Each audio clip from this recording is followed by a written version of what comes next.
ગામે અકસ્માતે ગુનો નોંધાયો ત્યારબાદ હત્યાનો જે મામલો સામે આવ્યો છે, શું છે સમગ્ર? છાપી પોલીસ સ્ટેશનના માહીગામ ખાતે તારીખ 24/6/2024ના રોજ એક એક્સિડન્ટ થાય છે અને ત્યારબાદ એની અંદર મરણ જનાર જે છે નિઝામુદ્દીન નાંદોલિયા જે છે, પરંતુ પરિવાર દ્વારા આ એક્સિડન્ટ છે તેની કોઈ બાબતની જાણ પોલીસ સ્ટેશનને કરવામાં આવતી નથી અને ત્યારબાદ જે છે એ ડેડ બોડીને દફનાવી દેવામાં આવે છે અને ત્યારબાદ જે છે એ પરિવાર દ્વારા જ આ કેસને ક્લોઝ કરી દેવામાં આવે છે.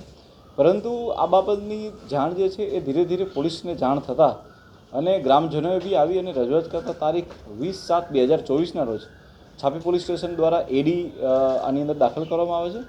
અને ત્યારબાદ એક્ઝિક્યુટિવ મેજિસ્ટ્રેટની હાજરીમાં જે જગ્યાએ દફનવિધિ થઈ હોય છે ત્યાં એ ડેડ બોડીને કાઢવામાં આવે છે અને ત્યારબાદ બોડીનું એક FSL PM કરાવવામાં આવે છે અને FSL PMમાં જે પુરાવા મળી આવે છે તેના આધારે પોલીસ દ્વારા જે છે આની અંદર મર્ડર દાખલ કરવામાં આવે છે. ત્યારબાદ SOGની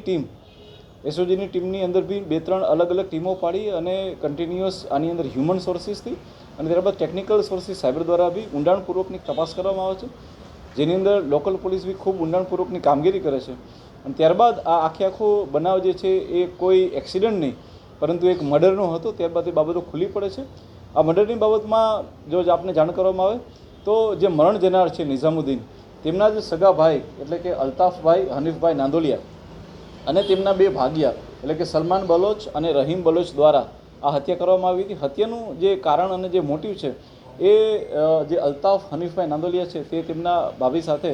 અનૈતિક સંબંધો છે, જેની જાણ પરિવારને અને ઘણા બધા લોકોને થતાં અવારનવાર ઝઘડાઓ થતા હોય, જેથી કરીને કાંટો કાઢી નાખવા માટે તેઓ દ્વારા આ હત્યાને અંજામ આપવામાં આવેલો હતો. આ હત્યાને વધીને કંઈ થાય તો આ હત્યાને માત્ર એક એક્સિડન્ટની અંદર ખપાવવા માટે એ લોકો દ્વારા એક ભાડે ટ્રેક્ટર બી લઈ આવવામાં આવે છે અને ટ્રેક્ટર દ્વારા પણ એની અંદર એક્સિડન્ટ કરાવવામાં આવે છે. પરંતુ પોલીસ દ્વારા સમગ્ર ઘટનાની તપાસની અંદર ઘણા બધા સાયોગિક પુરાવાઓ, તમામ CCTVના ફૂટેજો, તમામ લોકોની હાજરીઓ તથા જે અમે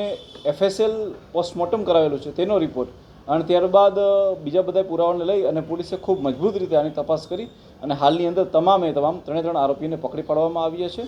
અને તેના માટેના જે બી અમારા લોકોને FSLમાં બીજા પુરાવા મોકલવાના છે તેની બી કાર્યવાહી હાલમાં ચાલુ છે.